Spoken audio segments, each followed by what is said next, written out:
घोडाझरी तलावाचा शेती सिंचनाच्या कालव्याला धामणगाव चक या गावाजवळ मोठे भगदाड पडले। परिणामी तलावातील पाणी शेतकऱ्यांच्या शेतात शिरल्याने शेतपिकांचं नुकसान होत आहे।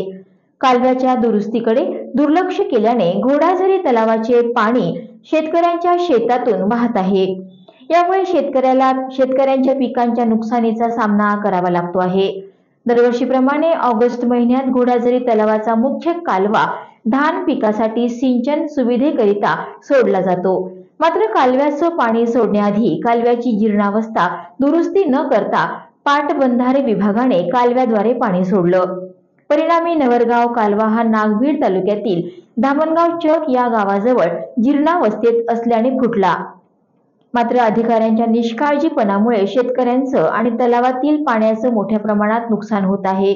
या कालव्याची त्वरित दुरुस्ती करूनच तलावातील पाणी कालव्याद्वारे सोडण्यात यावं आणि शेतकऱ्यांची झालेली नुकसान भरपाई देण्यात यावी अशी मागणी शेतकऱ्यांनी केली आहे।